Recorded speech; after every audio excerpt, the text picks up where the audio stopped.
Assalamualaikum warahmatullahi wabarakatuh. Apa kabar nih pemirsa Metro TV? Bagaimana? Mudah-mudahan puasanya lancar, penuh dengan kemudahan hingga akhir nanti.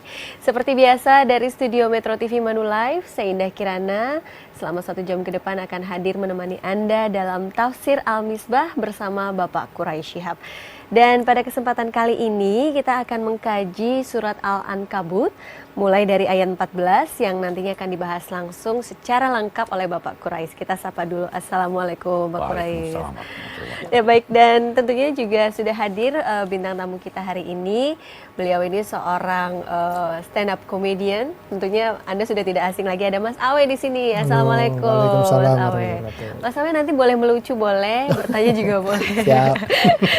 Dan secara garis besar surat Al-Ankabut ini ayat 14 berisi tentang kisah Nabi Nuh dan kaumnya. Saya persilakan langsung ke Bapak Quraisy.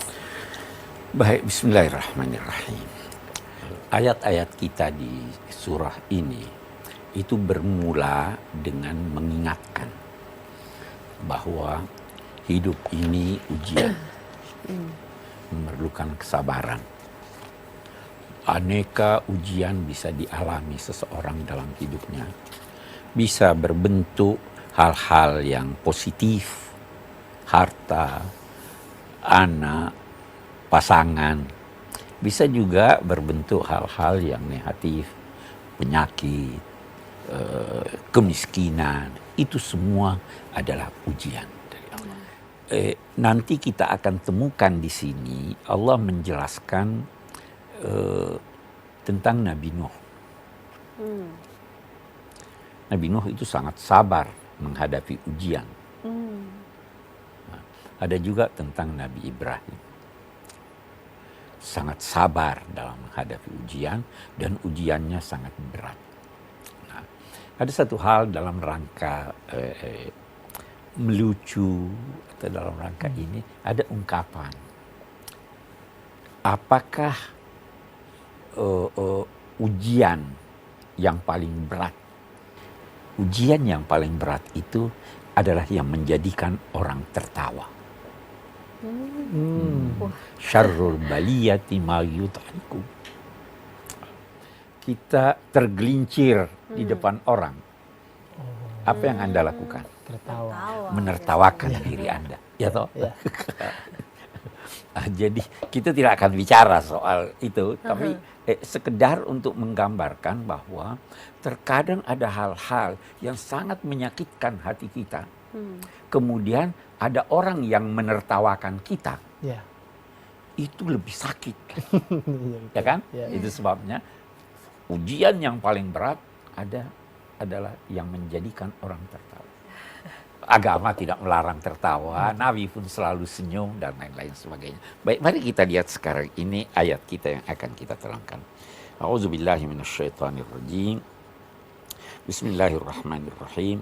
Walaqad arsalna Nuhan ila qaumihi falabitha fihim alfa sanatin illa khamsina ama. Sungguh kami telah mengutus Nuh, Nabi Nuh kepada kaumnya. Dia berada di tengah kaumnya itu 1000 tahun kecuali 50 tahun. Lama ya? 950 tahun ya. Ada orang sekarang berkata ini tidak masuk di akal ini. Masa 950 tahun? Banyak jawaban. Jawaban antara lain yang pertama, bisa jadi perhitungan tahunnya berbeda dengan perhitungan tahun kita. Betul. Ya kan? Iya. Ada yang berkata bisa jadi perhitungan tahunnya ketika itu per musim. Kita di Indonesia ada musim hujan, ada musim kemarau. Jadi 1 tahun Ada dua. Nah, kalau di sekian banyak negara, katakanlah di Eropa atau di Timur Tengah itu ada 4 musim. Atau jadi demikian. Beliau berada di tengah kaumnya berdakwah 950 tahun. Aduh, tidak bosan-bosannya nih ngajak orang. Yeah. Sabar kan? Tapi itulah salah satu bentuk ujian. Anda menghadapi anak Anda, menghadapi mahasiswa, ajar sekali, 2 kali, 3 kali. Belum mau mengerti, ajar terus, jangan bosan. Kalau Anda bosan, Anda gagal dalam ujian. Menarik di sini, 1000 tahun. Seandainya tidak ada kata-kata kecuali 50 tahun, bisa jadi kita memahaminya secara metafor. Jadi, tetapi karena ada kata 50 tahun, kecuali 50 tahun, maka kita tidak bisa memahaminya kecuali dalam arti angka ini, 950. Oke. Dari segi Al-Quran, ada kesan, ada isyarat. Setiap kata dalam Al-Quran itu bisa menimbulkan kesan. Waktu dia menunjuk tahun 950, dia gunakan kata sana, tahun.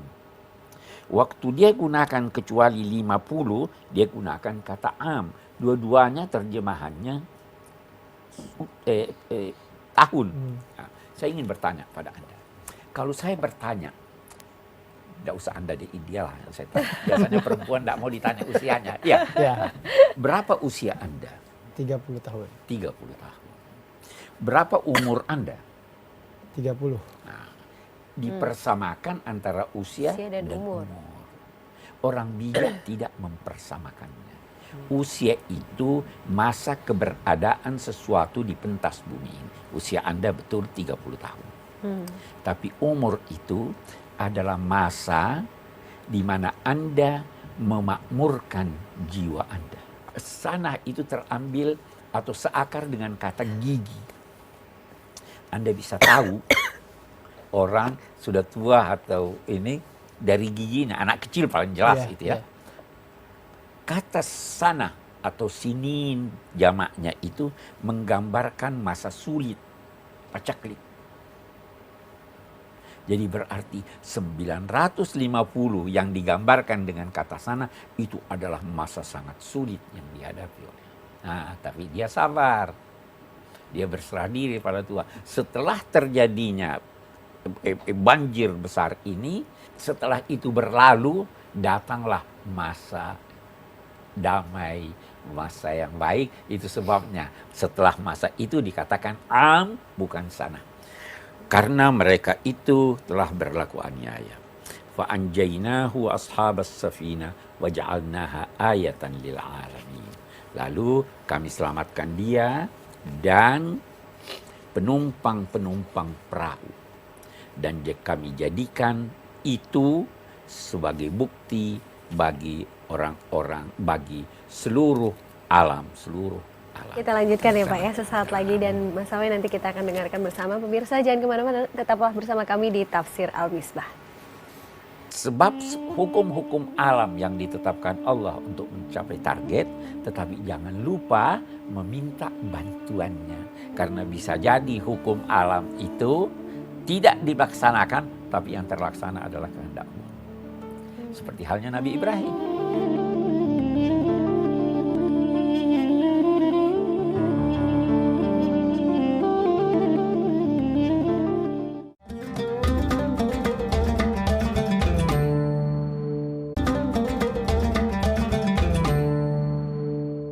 Kembali lagi dalam Tafsir Al-Misbah. Kemudian tadi adalah yang bisa dipetik kisah-kisah Nabi Nuh ini tentunya akan mengajarkan kita menjadi seorang yang penyabar ya dalam ujian-ujian tersebut.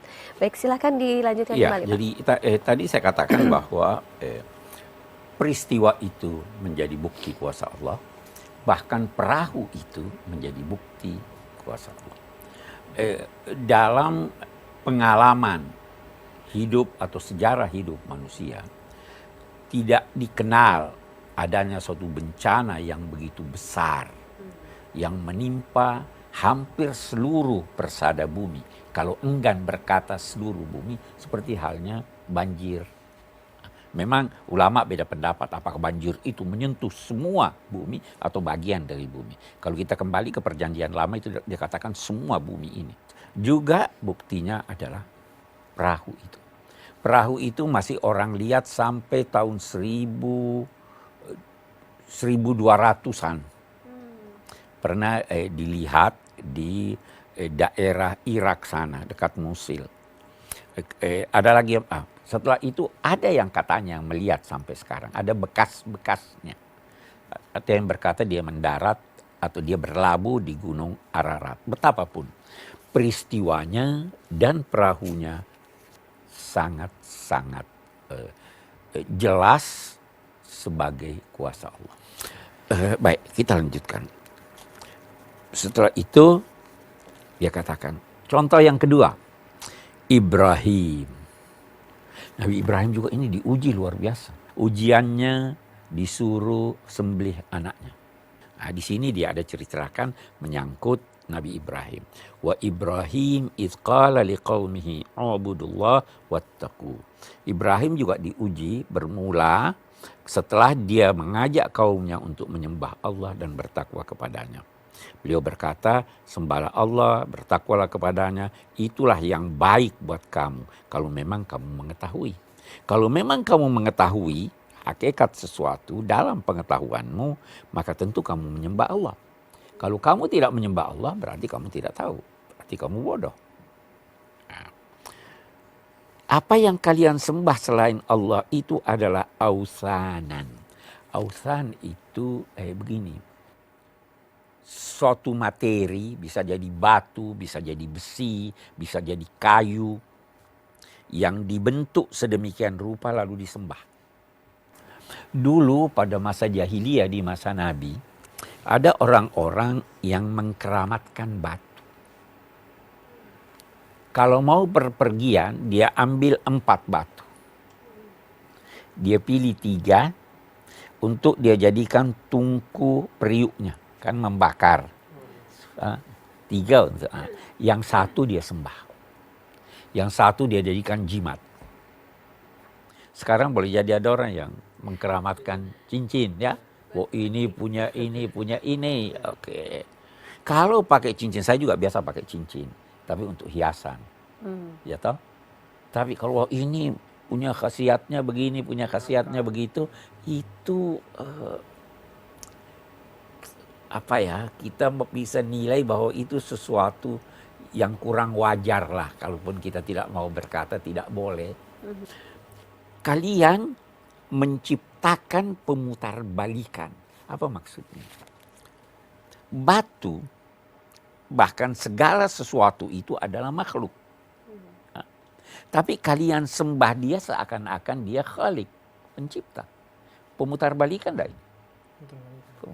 Mestinya itu tidak kalian sembah, yang kalian sembah adalah Allah Subhanahu wa taala. Itu kata.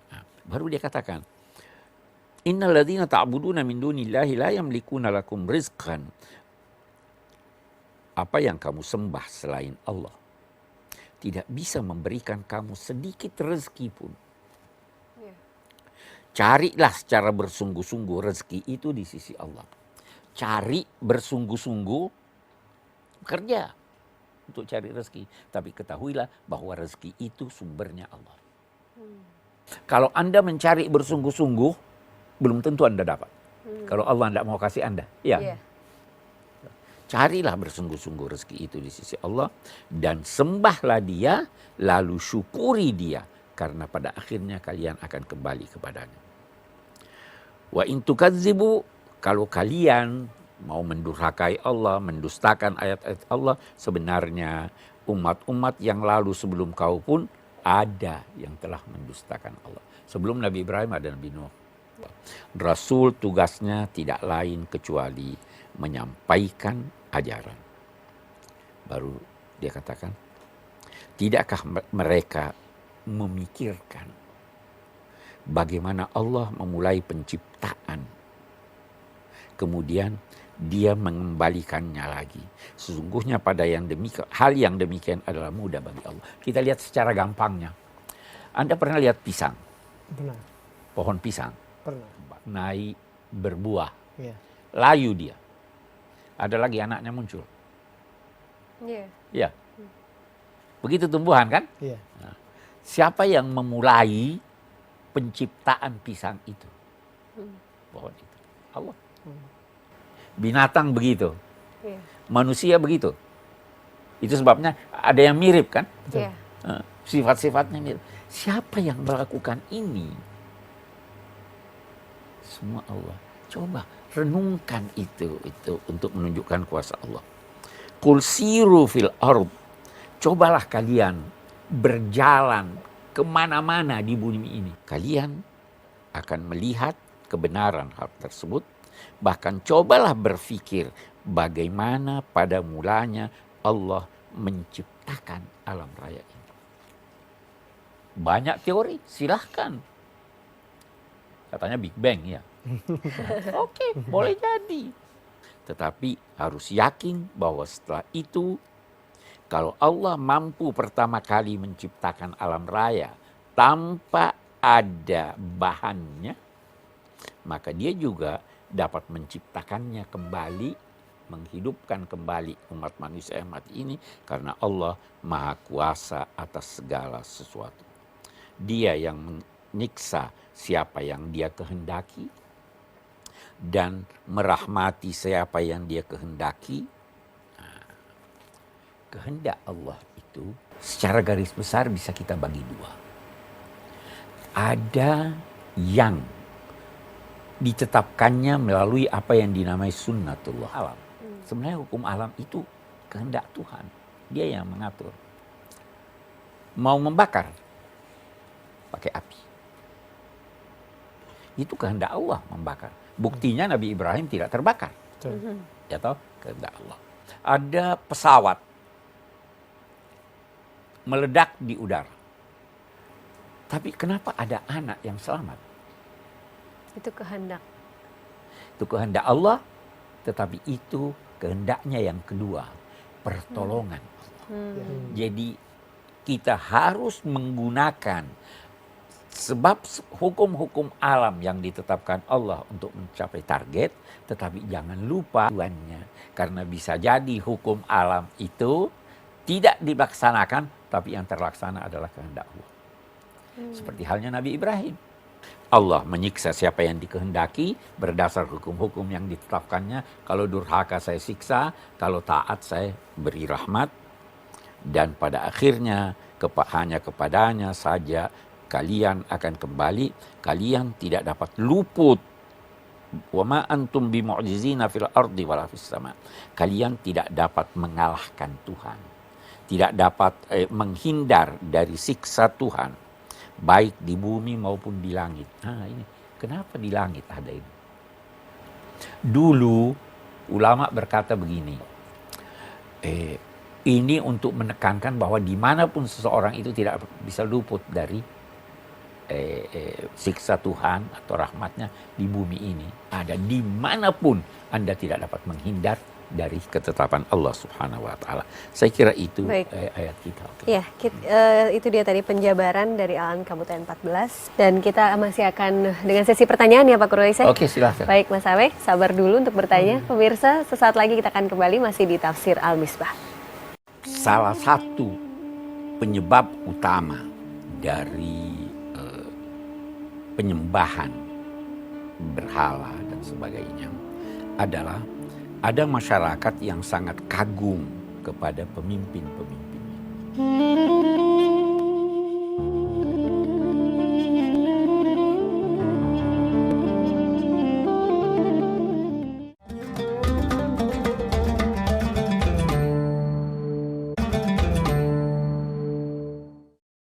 Masih dalam Tafsir Al-Misbah dan tadi kita sudah dengarkan penjabaran tentang kisah Nabi Nuh dan juga Nabi Ibrahim, dan ternyata memang bukti-bukti kebesaran dan keesaan Allah itu banyak sekali ya. Pertanyaan saya ini, ada kaum-kaum yang mungkin menyembah berhala, menyembah batu tadi seperti itu.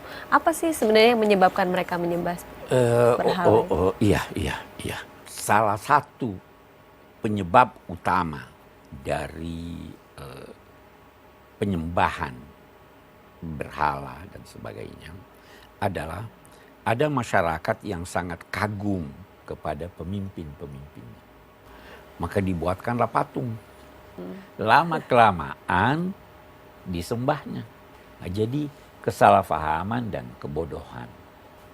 Sehingga kemudian berkembang dari hari ke hari semakin jauh. Nah, maka Tuhan mengutus rasul-rasul untuk mengingatkan mereka. Nabi Nuh itu adalah rasul pertama. Saya kira itu ya. Baik. Mungkin Mas Awe sudah ada Iya. pertanyaan nih. Nah Silakan. kalau misalkan kayak kita kan suka sama kayak saya suka sama bola, sepak bola. Oh, sama-sama saya. Ya. No. Nah, kadang kita punya pemain idola gitu tuh sampai naruh poster di kamar, terus ada patungnya gitu. Tapi dalam konteksnya tuh cuma mengagumi aja, tidak menyembah. menyembah gitu, tidak sembah. Itu kira-kira gimana? Oh ya bisa saja, enggak apa-apa. Jangan jauh-jauh. Gambar presiden dan wakil presiden kita Di mana-mana ya, Pak. Tapi kita tidak sembah. Betul. Iya kan? Baik. Ini ada pertanyaan dari pemirsa. Seperti biasa kita simak dulu ya Pak ya, tayangannya berikut ini. Assalamualaikum warahmatullahi wabarakatuh. Saya Isna Masita Lutfiani. Pak Kurai, saya mau nanya, umat Nabi Nuh itu kan dia hidupnya 1000 tahun kurang 50 tahun. Nah itu umat Nabi apa yang dia paling lama hidupnya dan paling susah untuk diajak ke jalan Allah? Nah, begitu saja. Terima kasih. Saya kira Nabi Nuh lah.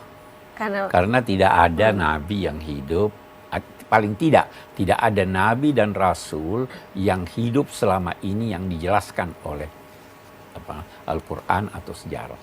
Jadi ini yang paling lama. Nabi Nuh pada akhirnya setelah mengetahui bahwa tidak akan ada lagi yang beriman, beliau bermohon, hancurkan saja yang tidak beriman. Itu Nabi Nuh. Hancurkan saja yang tidak beriman karena khawatir kalau mereka beranak cucu, anaknya akan dijadikan tidak menyembah Tuhan lagi. Mungkin kita sering dengar juga ya Mas Awe, bahwa kalau mau naik kelas, hidup itu akan penuh dengan ujian, cobaan gitu. Nah, ini naik kelas yang seperti apa sih? Manusia itu bertingkat-tingkat dalam segala bidang. Ada orang disinggung sedikit sudah marah, ya. Ada orang disinggung kalau sedikit dia belum marah. Ada orang dimaki balas makian 10 kali. Ada orang dimaki katakan Assalamualaikum, saya tidak. Itu tingkat-tingkat. Jadi ada manusia ini bertingkat-tingkat kecerdasannya. Ada yang dinamai kecerdasan intelektual. Anak kelas 1 beda kecerdasannya dengan anak kelas 2. S1 beda dengan S2. Ya kan itu kecerdasan intelektual. Nah, ada juga kecerdasan spiritual. Dia punya jiwa dekat kepada Allah. Dari saat ke saat dia meningkat sampai dekat kepada Allah. Ada orang bodoh emosinya. Kalau tabrak kucing, bagaimana itu? Dia turun ambil kucingnya dia. Kalau tabrak orang, kabur. Kabur. Ini tidak cerdas secara spiritual. Sama juga ada emas untuk mengetahui berapa kadarnya dibakar ya, untuk membersihkan kotorannya sehingga dia lebih jernih, dia lebih tinggi. Saya kira itu menyangkut peringkat-peringkat itu. Baik, kita break dulu. Mas Awe juga masih boleh bertanya setelah yang satu ini. Pemirsa jangan kemana-mana, tetaplah bersama kami di Tafsir Al-Misbah. Pasti semua ada salahnya dan bertingkat-tingkat kesalahan itu. Kalau Anda dalam posisi pemimpin, harus berusaha untuk menghalangi jangan sampai itu terjadi. Kalau sudah usaha lantas tidak berhasil, itu kita tidak bisa katakan itu dia salah.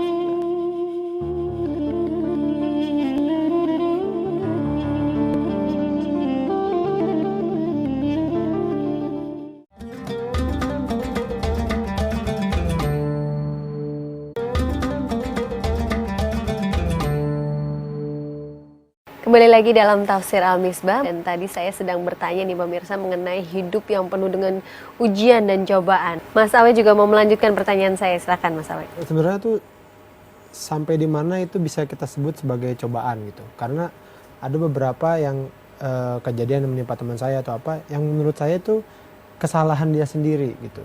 Mungkin kalau dicontohkan, misal kita lagi menyeberang jalan tapi sambil lihat ke handphone gitu. Nah saat itu tertabrak, wah ini cobaan gitu. Padahal maksudnya itu kan mungkin salahnya dia gitu. Kelalaian dia sendiri gitu. Jadi sebagaimana Iya, jadi harus dibagi dua paling tidak. Ada cobaan, ujian, ada musibah. Musibah itu kalau kesalahan Anda. Kalau itu bukan kesalahan Anda, maka Anda diuji. Diuji untuk mengetahui berapa kadar kualitas Anda. Ini kualitasnya sudah bisa naik kelas atau tidak. Kalau itu tadi, itu kesalahan. Itu yang saya katakan dalam beberapa episode yang lalu, bahwa kita harus bedakan antara bala dengan musibah. Hidup ini penuh dengan ujian. Hasil ujian diumumkan di hari kemudian. Bukan sekarang hasil ujian. Nah, ujiannya itu, ini kita coba, ini orang syukur atau tidak ya dikasih harta. Ya toh? Yeah. Ini orang sabar atau tidak ya dikasih penyakit. Latublaunna fi amwalikum wa anfusikum. Tabarakalladzi biyadihil mulku wa ala kulli syai'in qadir alladzi khalaqal mauta wal hayata liyabluwakum. Allah yang menciptakan kematian dan kehidupan untuk menguji kamu. Nah, itu ujiannya di situ. Nah, saya katakan kita harus introspeksi. Ini kira-kira ujian, kalau ujian saya harus sabar. Nah, ini ini musibah, saya harus memperbaiki diri. Nah, kalau banjir yang sekarang ini sering terjadi di Jakarta itu hitungannya ujian atau musibah? Iya. Itu sudah diketahui enggak penyebab banjir? Tapi ramai-ramai, itu kesalahan ramai-ramai. Itu dia kesalahan ramai-ramai, betul. Kesalahan ramai-ramai. Artinya masyarakat bertanggung jawab secara keseluruhan. Boleh jadi Anda tidak salah, ya toh? Iya, tetapi karena Anda kenanya Anda bukan karena Anda membuang sampah bukan pada tempatnya atau benar ini. Kesalahan Anda kenapa tidak menghalangi itu terjadi. Pasti semua ada salahnya dan bertingkat-tingkat kesalahan itu. Kalau Anda dalam posisi pemimpin, harus berusaha untuk menghalangi jangan sampai itu terjadi. Kalau sudah usaha lantas tidak berhasil, itu kita tidak bisa katakan itu dia salah. Itu sebabnya di dalam Al-Quran ada dikatakan wattaqu fitnatan la yusibannal ladzina zalamu minkum khassah. Hati-hatilah kepada ujian yang tidak hanya menimpa orang-orang yang bersalah di antara kamu. Salah satu kesalahannya dia tidak mengingatkan. Nah, kalau sesuatu yang tadi tidak menyenangkan itu kan kita biasa sebut dengan ujian, cobaan begitu ya Pak. Kalau sesuatu yang menyenangkan seperti nikmat, misalnya tiba-tiba dapat kerjaan, rezeki nomplok katanya ya. Ini kan kadang membuat orang tersebut lupa gitu. Boleh nggak kita anggap itu ujian juga? Itu pasti ujian, bukan pasti ujian. Anda dapat rezeki nomplok, diuji, syukur enggak? Keluarkan zakatnya enggak? Sedekah enggak? Bantu orang enggak? Nah, itu sebabnya juga dikatakan jangan menganggap harta yang Anda peroleh tanda Tuhan sayang Anda. Boleh jadi itu bukan rezeki kita juga ya Pak ya? Iya, bisa jadi bukan rezeki kita. Bisa jadi bukan. Karena rezeki itu adalah apa yang Anda peroleh dan Anda bisa manfaatkan. Jadi bisa jadi ada yang Anda peroleh bukan hak Anda. Bukan rezeki Anda. Rezekinya orang lain, tetapi melalui Anda. Iya kan? Baik, ini lagi-lagi ada pemirsa yang sudah siap untuk bertanya. Silakan. Kita simak dulu tayangannya berikut ini. Assalamualaikum, saya Sukma dari mahasiswa PPG PLB. Saya Pak Kurais, saya mau bertanya, bagaimana pandangan Islam terhadap reinkarnasi? Udah itu aja, terima kasih. Iya. Kalau kita mengartikan reinkarnasi itu terjadi dalam kehidupan dunia, maka tidak ada. Sekian banyak ayat yang menjelaskan orang yang mati tidak bisa hidup di dunia lagi. Ya kan? Ada yang mati, ya Allah kembalikan saya ke dunia. Kalla innaha kalimatun huwa qailuha. Tidak mungkin tidak ada. Kenapa tidak ada? Kami telah menciptakan penghalang untuk manusia. Penghalang itu namanya barzakh. Orang yang mati hidup di suatu alam Dia tidak bisa ke dunia, tidak bisa juga ke akhirat. Belum masuk surga, belum masuk neraka. Tetapi saya tidak mau, supaya tidak salah paham pemirsa, saya tidak mau menggunakan kata reinkarnasi. Tetapi saya gunakan dikembalikan hidup. Dia hidup lagi di alam barzah, dia hidup lagi di akhirat nanti. Itu pandangan Islam, bahwa tidak ada yang sudah mati di dunia ini kembali lagi ke dunia hidup. Tetapi dia akan hidup lagi bukan di dunia, di akhirat nanti. Kalau reinkarnasi kan kembali lagi, bisa jadi monyet, bisa jadi iya kan? Iya. Di Islam tidak ada itu. Baik, Mas Awe mungkin ada pertanyaan lagi? Ini agak menyimpang sedikit, di awal kan ngomong soal yang tertawa itu gitu. Jadi saya ini orangnya gampang tertawa, Pak. Sangat gampang tertawa. Nah, katanya kan kalau di Islam tuh tidak boleh serba terlalu, tuh nggak boleh gitu. Nah, saya tuh kalau nonton film lucu gitu kadang suka ketawanya suka berlebihan. Itu gimana? Sampai seperti apa, Mas, Sampai berlebihannya? ngakak-ngakak lah itu. Nah, itu gimana sebenarnya? Betul. Yang baik itu adalah yang pertengahan. Tidak baik orang kalau merengut terus tidak tertawa. Nabi pun tertawa. Ya kan? Tetapi yang keterlaluan, semua yang terlalu buruk. Terlalu cinta, buruk. Iya kan? Terlalu benci, buruk. Kenapa? Karena boleh jadi yang Anda cintai suatu ketika akan menjadi lawan Anda. Boleh jadi yang Anda benci suatu ketika menjadi teman Anda. Semua yang baik itu yang berada di pertengahan. Jadi tertawa boleh. Semua yang sedang ngakak pun Mungkin ini. ditahan ya, saya udah. Jangan. Baik, Bapak, kita akan lanjutkan kembali nanti di segmen akhir berikut dengan kesimpulannya. Pemirsa, tetaplah bersama kami di Tafsir Al-Misbah. Tentu saja hiburan itu jangan sampai melampaui batas. Hiburan itu, ucapan atau tingkah laku itu jangan sampai bertentangan dengan tuntunan agama. Tetapi tertawa, yang menjadikan kita tertawa itu Allah. Walladzi adhaka wa abka.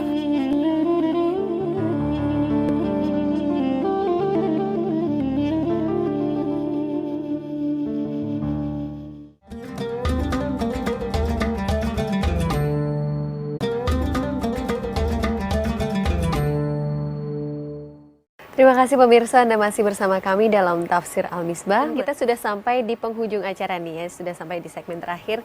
Tapi Mas Awe masih punya pertanyaan yang cukup lucu nih. Silakan Mas Awe. Ya, jadi saya ini kan pekerjaannya sebagai pelawak, suka berguyon gitu.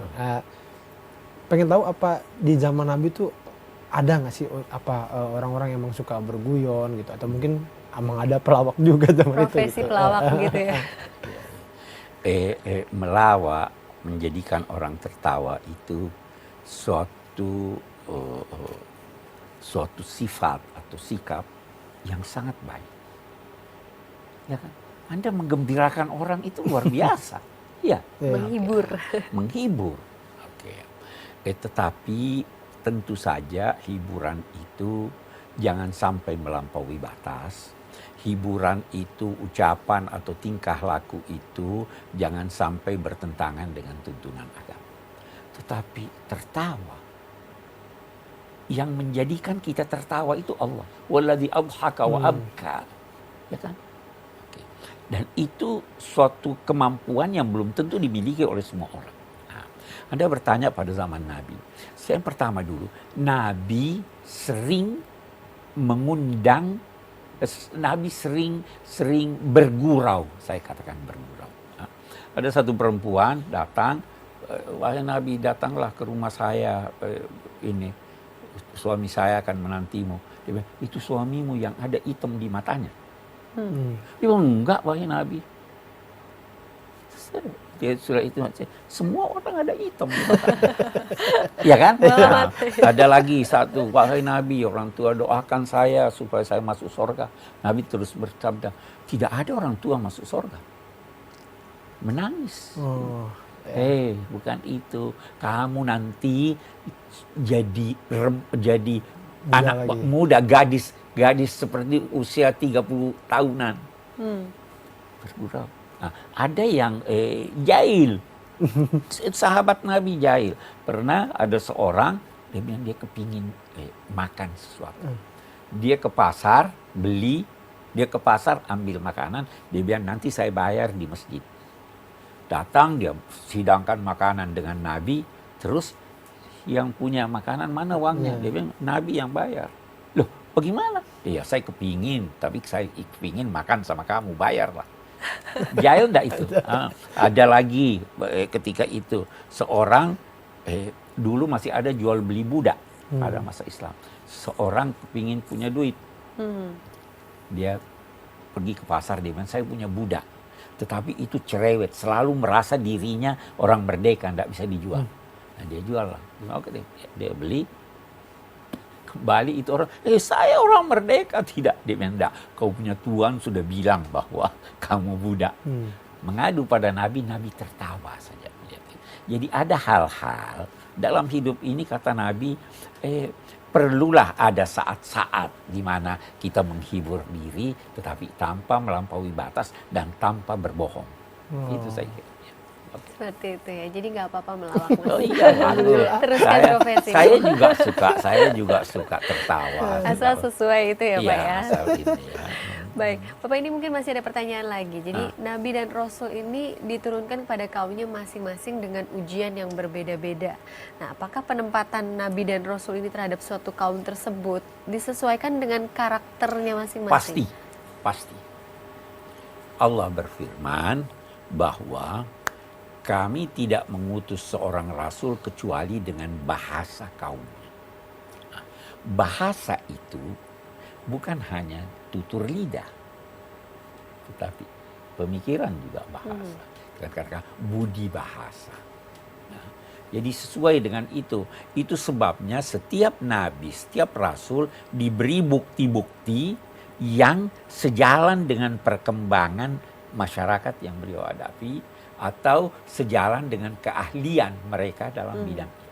Jadi harus sesuai.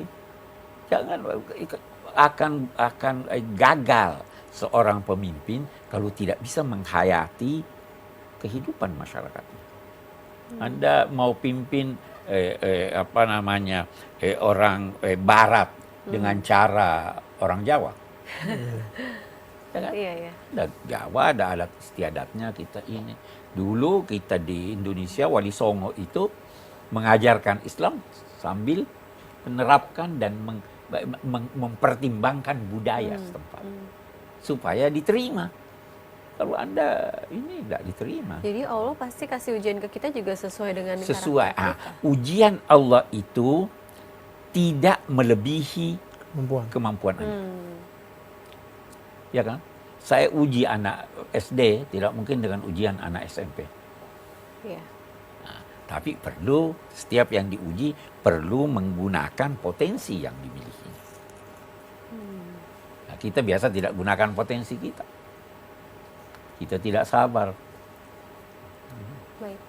Mungkin kita sudah sampai di penghujung Iya, acara oke, hingga mari kita lihat kesimpulan Al-Ankabut kita apa. ayat 14 hingga 23. Ayat 14. Nabi Nuh alaihissalam berada di tengah kaumnya selama 950 tahun. Masa itu adalah masa beliau berdakwah. Usia sepanjang itu tidak dikenal dalam usia manusia normal dewasa ini, tapi bisa jadi perhitungan setahun ketika itu tidak sama dengan 12 bulan, tetapi 4 bulan. Ya, bisa jadi. Atau memang kehidupan ketika itu berlanjut lama dan dari hari ke hari semakin berkurang. Sekarang ini dari hari ke hari bisa bertambah. Karena gizi kesehatan semakin terjaga. Para pakar berbeda pendapat tentang tempat perahu Nabi Nuh berlabuh. Konon ada perahu yang diduga perahu Nabi Nuh yang ditemukan di desa di dekat Mosul, Irak, sebelah timur Sungai Dajlah, dan masih terlihat sampai masa dinasti Abbasiyah tahun 1259. Lalu tertutup oleh salju. Sementara pakar menunjuk lokasi berlabuhnya perahu adalah pegunungan di wilayah Kurdi, tepatnya bagian selatan Armenia. Jadi ya, tapi betapapun seandainya perahu itu memang tidak ditemukan, peristiwa itu menunjukkan kuasa Allah yang sangat besar. Kemudian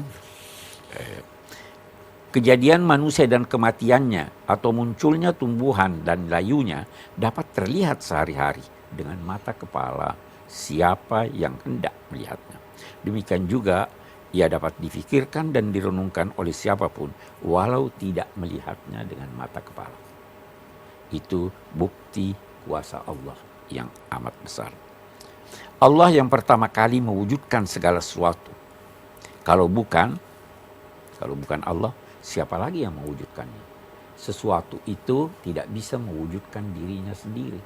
Jadi pasti ada yang mewujudkannya. Yang mewujudkannya adalah Allah. Mencipta pertama kali sama saja bagi Allah dengan menghidupkan kembali. Keduanya adalah memberi wujud kepada sesuatu. Kalau pada penciptaan pertama yang wujud belum pernah ada dan ternyata dapat wujud, maka tentu pada penciptaan yang kedua mestinya dalam ukuran manusia lebih mudah daripada penciptaan pertama. Saya kira itu kesimpulan kita. Baik, tentunya banyak sekali yang bisa kita jadikan bukti kebesaran Allah Subhanahu wa taala, dan tentunya kita harus terus menimba ilmu tentunya dari Al-Qur'an sebagai pedoman hidup kita. Mudah-mudahan juga bisa meningkatkan keimanan dan ketakwaan kita pada Allah Subhanahu wa taala. Bapak Quraisy, terima kasih banyak hari ini penjabarannya. Mas Awe, terima kasih Terima kasih. jangan lupa teruskan lawaknya. Dan sudah hadir di sini, terima kasih banyak. Dan pemirsa, insya Allah esok hari kita akan kembali hadir di jam yang sama dalam Tafsir Al-Misbah. Selamat menunaikan ibadah puasa Anda, semoga lancar dan penuh dengan kemudahan. Saya Indah Kirana mohon pamit undur diri. Wabillahi taufiq wal hidayah. Wassalamualaikum warahmatullahi wabarakatuh.